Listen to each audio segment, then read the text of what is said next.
8월 11일 연중 제19주일 요한이 전한 거룩한 복음입니다. 그때 예수님께서 나는 하늘에서 내려온 빵이다 하고 말씀하셨기 때문에 유다인들이 그분을 두고 수군거리기 시작하였다. 그들이 말하였다. 저 사람은 요셉의 아들 예수가 아닌가? 그의 아버지와 어머니도 우리가 알고 있지 않는가? 그런데 저 사람이 어떻게 나는 하늘에서 내려왔다고 말할 수 있는가? 그러자 예수님께서 그들에게 대답하셨다. 너희끼리 수군거리지 마라. 나를 보내신 아버지께서 이끌어주지 않으시면 아무도 나에게 올 수 없다.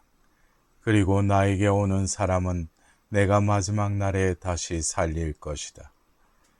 그들은 모두 하느님께 가르침을 받을 것이다 라고 예언서들에 기록되어 있다. 아버지의 말씀을 듣고 배운 사람은 누구나 나에게 온다.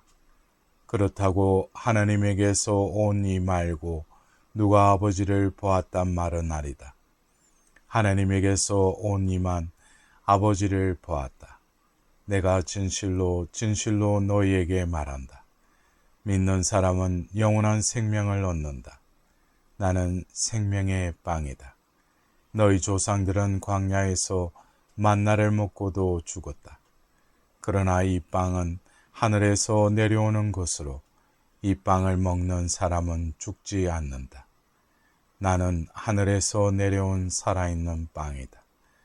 누구든지 이 빵을 먹으면 영원히 살 것이다. 내가 줄 빵은 세상에 생명을 주는 나의 살이다. 사랑하는 형제 자매 여러분, 오늘 복음에서는 빵에 관한 말씀이 지난 3주째 이어지고 있습니다. 지지난주에는 물고기 2마리와 빵 5개로 5,000명을 먹이신 사건을 들었습니다.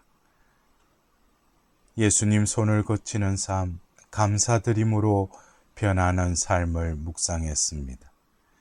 지난주에는 빵을 주시는 분은 하느님이란 말씀을 통하여 삶의 선물이 누구에게서 왔는지 묵상하였습니다. 이번 주일은 예수님 자신이 바로 생명의 빵이란 말씀을 들었습니다. 나는 생명의 빵이다. 나는 하늘에서 내려온 살아있는 빵이다. 누구든지 이 빵을 먹으면 영원히 살 것이다 라고 오늘 예수님께서는 선언하십니다. 예수님께서 빵이라는 말을 받아들이기는 쉽지 않습니다.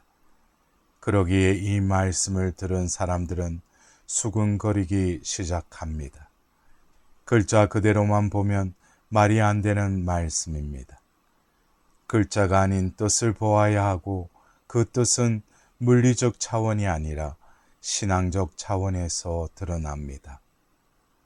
말씀을 헤아릴 열쇠가 생명이라는 단어에 담겨져 있습니다. 성경의 그리스에는 생명을 지칭하는 용어가 몇 가지 있는데 그 의미가 서로 다릅니다. 먼저 비오스는 피조물의 자연적 생명, 물리적 생명을 가리킵니다. 다른 단어는 푸시케라는 심리적 생명을 의미합니다. 그런데 오늘 복음 말씀의 생명의 빵에 사용한 단어 생명은 조에로서 요한복음에서 52에 등장하는 중요한 개념입니다. 이 단어 조에는 생명의 원리, 살아있음, 삶의 질, 생명의 충만, 살아갈 이유, 약동하는 생명의 기쁨 등을 나타내는 말입니다. 즉 예수님께서 말씀하신 생물학적으로 무병장수하게 하는 불로초가 아니라 또한 심리적 마음의 양식도 아닙니다. 생명의 빵은 살아갈 이유가 분명하기에 기쁨에 넘쳐 생생하게 약동하는 삶을 살게 하는 원동력을 의미하는 것입니다. 영원히 살 것이라는 말씀에서 영원이란 표현 역시 물리적 언어가 아니라 신앙의 언어입니다. 즉 수명이 천년만년 이어진다는 뜻이 아닙니다. 하나님께서는 영원하신 분이십니다. 우리가 강생하신 하나님인 예수님을 모심으로 예수님과 하나가 되면 하나님의 생명에 참여하고 그분의 영원하심에도 참여하게 되는 것입니다. 그것이 영원한 삶입니다. 우리를 영원히 살게 하신다는 말씀은 살아갈 이유를 주시어 충만한 삶을 살게 하시는 주님을 받아들이면 주님께서는 우리를 영원하신 하나님의 생명에 참여시킨다는 놀라운 소식입니다. 정신질환으로 병원을 찾아오는 환자들이 호소하는 가장 잦은 증상은 죽은 것과 다름없는 상태라고 칼 융은 말했습니다. 그 정세는 자신의 내면이 죽었다는 느낌, 삶의 방향을 상실했다는 느낌으로 나타납니다. 우리도 기쁨도 없고 보람도 없고 감동도 없이 그저 하루하루 피곤한 채 죽지 못해 살고 살아도 산 것 같지 않은 죽은 것과 다름없는 때가 있습니다. 예수님께서 생명의 빵이라는 말씀은 생명력을 상실하고 죽은 것처럼 무기력하게 살아가는 상황에 놓인 인간을 되살리실 분이 바로 당신이라는 말씀입니다. 예수님께서 생명의 빵이심을 체험한 실화를 소개하겠습니다. 베트남 나트랑 교구 프란치스코 하비에르 구엠발 티안 주교는 베트남이 공산화되자 체포되었습니다. 이후 13년간 감옥에서 공산 정권의 집요한 배교 회유를 당하였고 그중 9년을 독방에 수감되었습니다. 그분은 모든 것이 부족한 감옥에서 매 순간 생강의 정점에 있었던 것은 생명의 빵인 성체성사였습니다. 라고 고백합니다.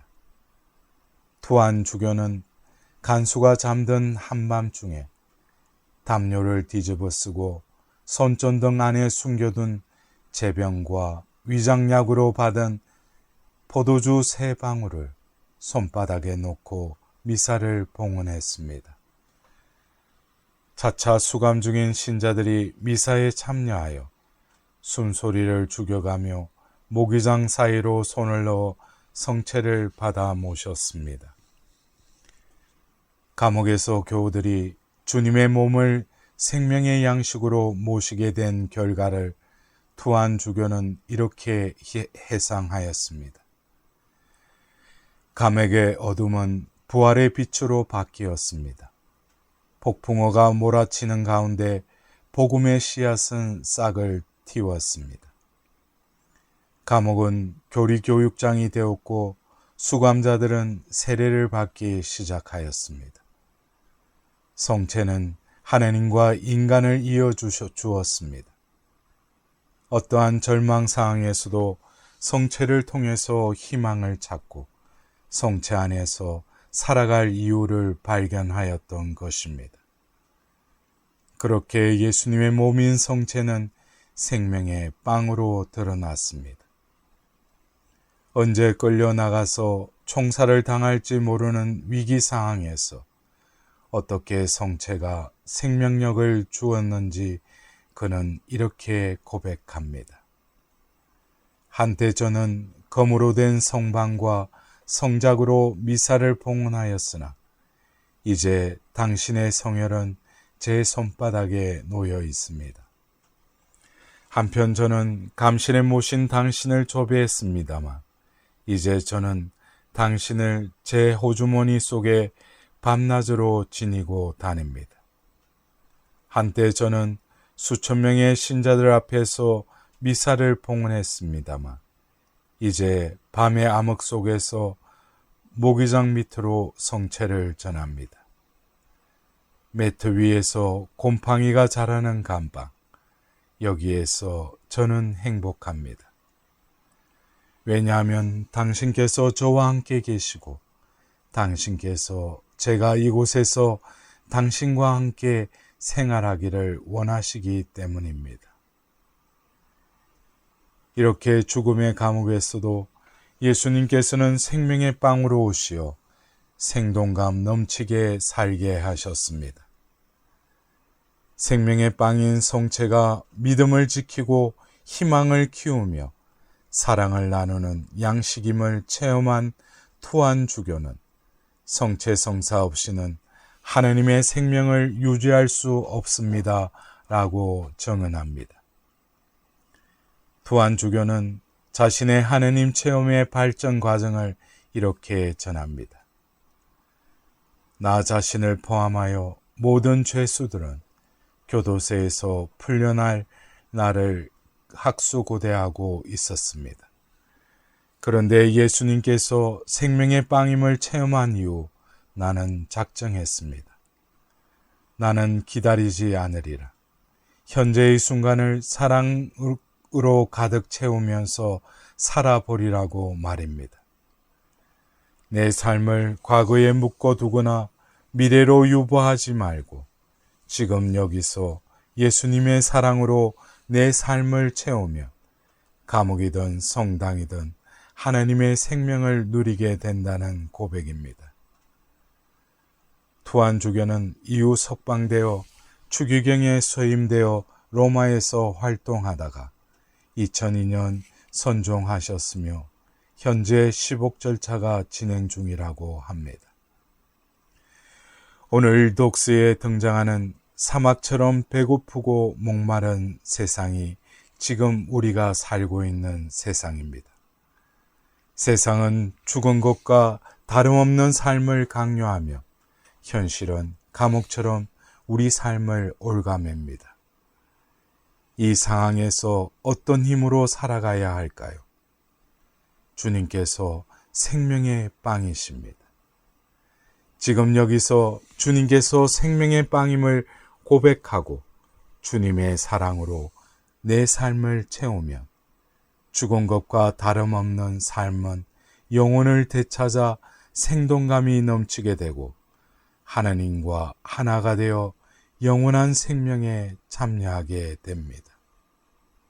사랑하는 형제 자매 여러분, 예수님께서는 오늘 분명히 우리에게 이르십니다. 나는 하늘에서 내려온 살아있는 빵이다. 누구든지 이 빵을 먹으면 영원히 살 것이다. 내가 줄 빵은 세상에 생명을 주는 나의 살이다. 이번 한 주간도 그 생명의 빵에 담겨진 예수님과 함께 복된 한 주간 되시길 기원드립니다.